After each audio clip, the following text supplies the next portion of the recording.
Walk 8 miles with your boy. Let's go. Now, concerning the poll taken by Newsweek magazine, I think you said that this was the leaders who said that, who went with King and against Mr. Muhammad around 90%.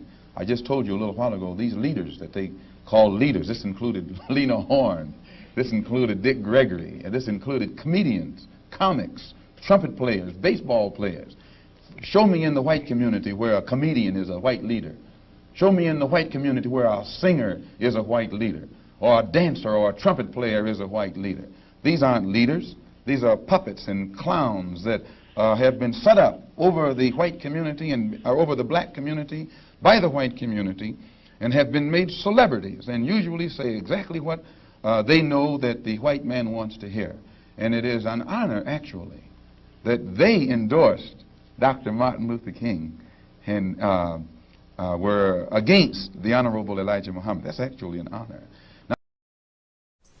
So now we see the beginning in who and how.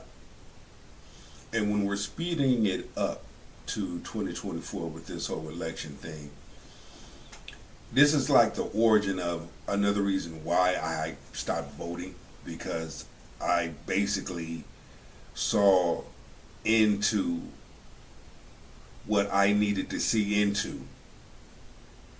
You're not voted in, you are selected in. Black people have lost their identity, but our oppressors have not lost our identity. In some sort of some way. And the black vote has always been an important, powerful vote amongst any other race. So if they feel that they can't get your vote, they find a way to get your vote.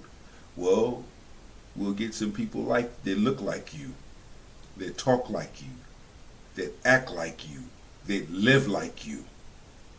Catch it. We're going to get these celebrities and athletes.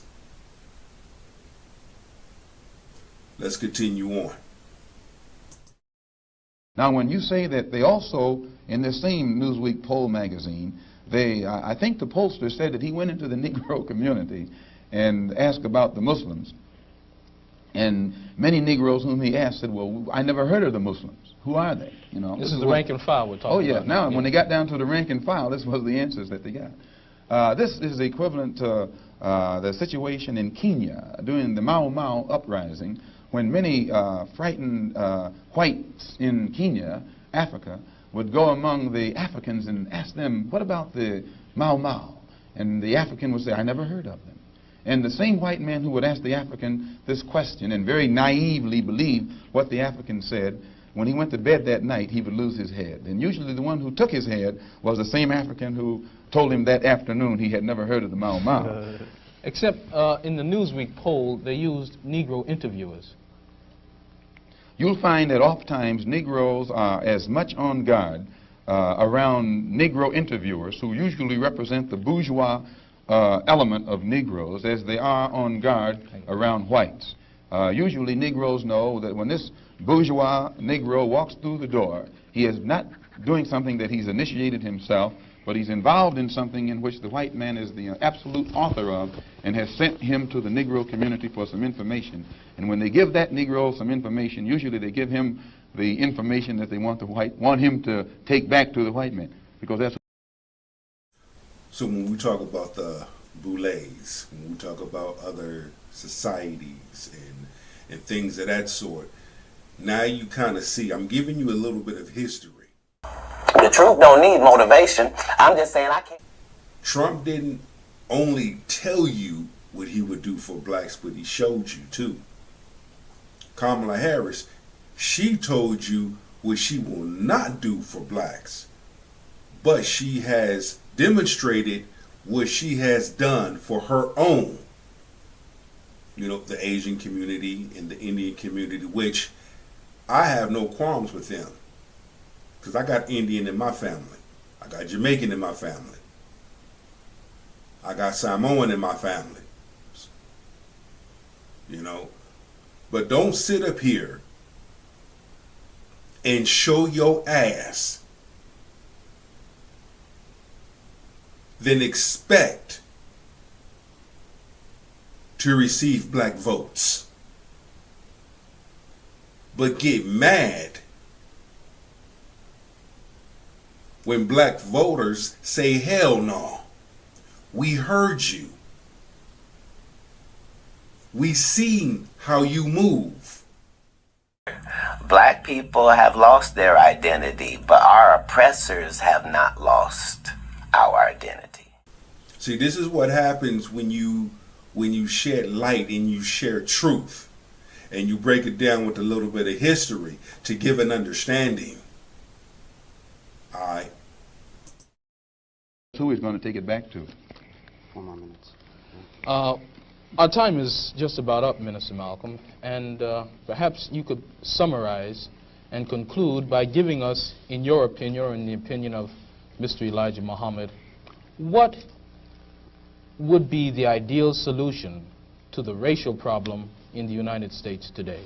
Well, on Thursday, October the 3rd, the New York Tribune, in an editorial, pointed out in Boston, in an article called The Civil Rights Iceberg, they pointed out how Kennedy had realized that beneath the water, the civil rights whole problem was political suicide.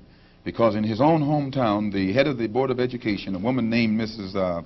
Hicks, was running against the NAACP philosophy, and she swept aside all other opposition. The whole white community supported her in opposition to the NAACP's desire for integrated schools, integrated housing, and otherwise.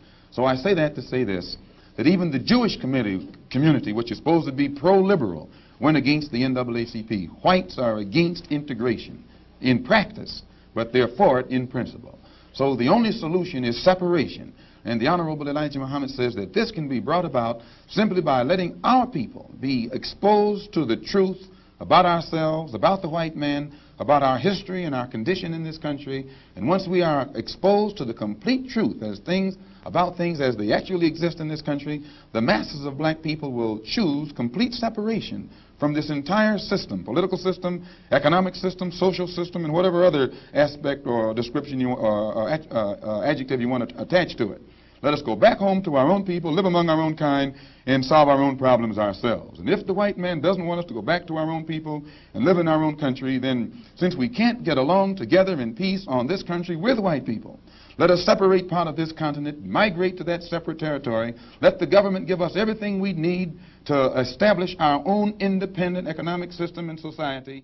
The truth don't need motivation. I'm just saying I can't. Blacks to be divided. Blacks to go at it. This is what the other side wants.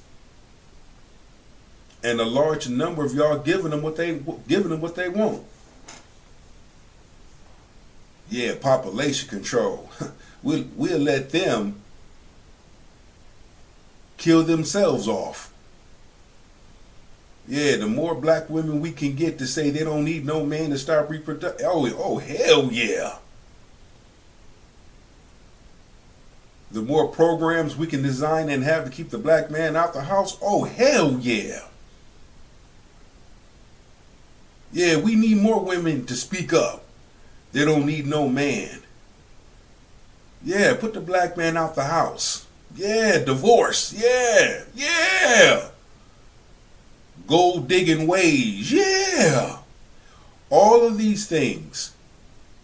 The other side sitting back saying, we ain't got to kill off blacks. Look at what they're doing to themselves. Look at how they treat each other. We got to move past that. We got to move past that. You know, we got to come to an understanding. The eyes have to be open. The ears have to be open. We have to sit down and have a red table conversation, have a water cooler conversation, have an end zone conversation, have a locker room conversation. We got to be able to have those types of conversations and say, what and how? What are we going to do? How are we going to do it? Never seen this much division between black men and black women ever. And it's sad. It's really sad because look at the children that are growing up in this generation and they seeing this. Black people have lost their identity, but our oppressors have not lost our identity. New, and I'm trying new things to really get this word out and build this brand in this channel, and I need y'all help. But for those that have already subscribed, I appreciate y'all and I love y'all. Go be the best version of yourself, and meaning to say, take that with you and go be great. Shalom.